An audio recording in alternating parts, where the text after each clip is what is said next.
Earth climate experts now warn of irreversible climate shifts. The worst case IPCC scenarios are being realized, they warn. And the EPA says global warming endangers public health.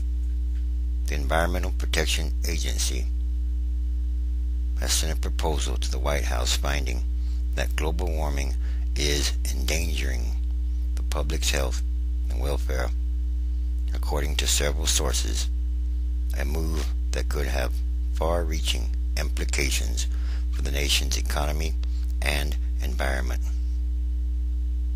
This is historic news, said Frank O'Donnell, who heads the public watchdog group Clean Air Watch. It will set the stage for the first ever national limits on global warming pollution, and it could help light a fire under Congress to get moving. But of course, business groups decried the move as an economic disaster. Well, it's kind of like you can have money or you can have a world for the future, for the kids, for the children yet unborn. We must have a future livable world. Hundreds and hundreds of leading climate scientists wrapped up a 3-day conference with a warning that global warming is accelerating. Yes, again, accelerating beyond the worst predictions and threatening to trigger irreversible shifts on the planet. Attended by some 2,000 experts, the conference aimed at updating the findings of a 2007 report by the Intergovernmental Panel on Climate Change ahead of United Nations talks in December on a new global climate treaty. This must be acted on quickly. The worst case IPCC scenarios are being realized, or even worse. Every time they look at it, it seems to get even worse because global warming, climate change is accelerating rapidly, more than people can even imagine. And so said a team of scientists in a concluding statement. There is a significant risk that many of the trends will accelerate, leading to an increasing risk of abrupt or irreversible climatic shifts. The IPCC had predicted a sea level rise of some 23 inches by the end of the century, if not sooner, which could flood low-lying areas and force millions and millions of people to flee. But more recent research presented at the conference suggests that melting glaciers and ice sheets could help push the sea level possibly up as much as 39 inches or more. Recent observations show that societies are highly vulnerable to even modest levels of climate change, with poor nations and communities particularly at risk, the statement said. It noted policymakers already have a range of tools to lessen global warming, but they must be vigorously and widely implemented to achieve the societal transformation required to decarbonize economies, it said. The world must get away from fossil fuels. They must get away from it right now, as soon as possible, or the world could be destroyed or become unlivable.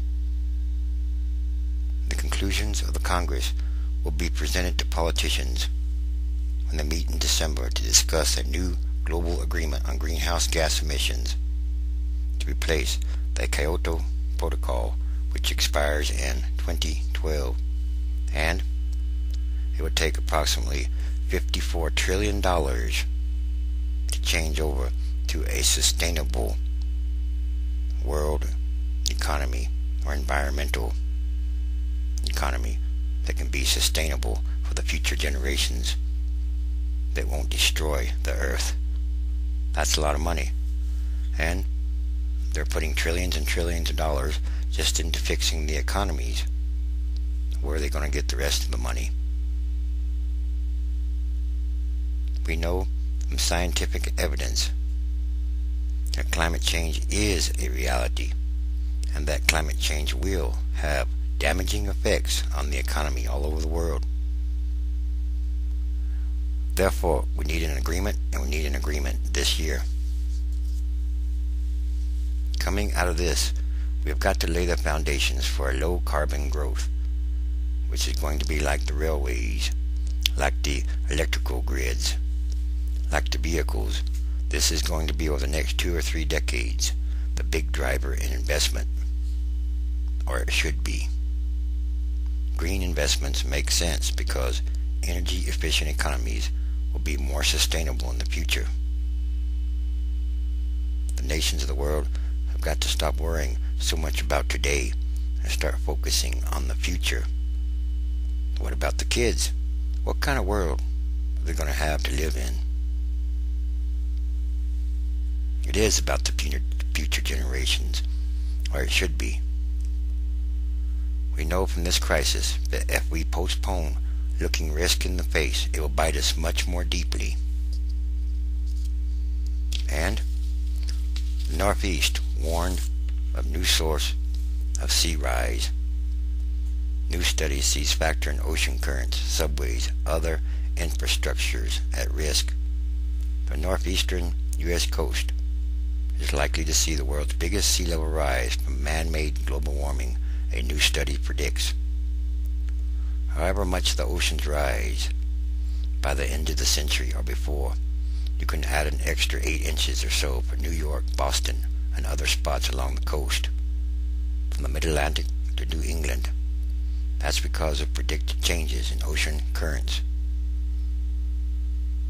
According to a study based on computer models published online Sunday in the journal Nature Geoscience. So an extra 8 inches on top of a possible 2 or 3 feet or more of sea rise globally is a big deal, especially when nor'easters and hurricanes hit, experts say. It's not just waterfront homes and wetlands that are at stake here. Those kind of rises in sea level and placed on top of the storm surges that we see today put in jeopardy lots and lots of infrastructure, including the New York subway system. And for years, scientists have talked about rising sea levels due to global warming. And it's getting worse, both from warm water expanding and the melt of ice sheets in Greenland and West Antarctica. It is accelerating. Predictions for the average worldwide sea rise keep changing, along with the rate of ice melt. Recently, more scientists are saying the situation has worsened, so that at least a 3-foot rise in sea level by 2100 or before is becoming a common theme, if not worse. But the oceans won't rise at the same rate everywhere. It will be greater and faster for the Northeast, with Boston one of the worst hit among major cities. So, if it's 3 feet, add another 8 inches for that region. And all things are connected. Everything is connected going on around the world nowadays. And the knowing is a warning. Yes. Alaska volcano spews 9-mile-high ash plume. Alaska's Mount Redoubt volcano erupted 5 times so far, sending an ash plume more than 9 miles into the air in the volcano's first emissions in nearly 20 years. Yes, it's coming down. And, once again, the Earth is a living being in some kind of way, a big way, and we must take care of the Earth for the future generations, and all these are more signs of the end times, transition days, and there are many signs every day all around the world.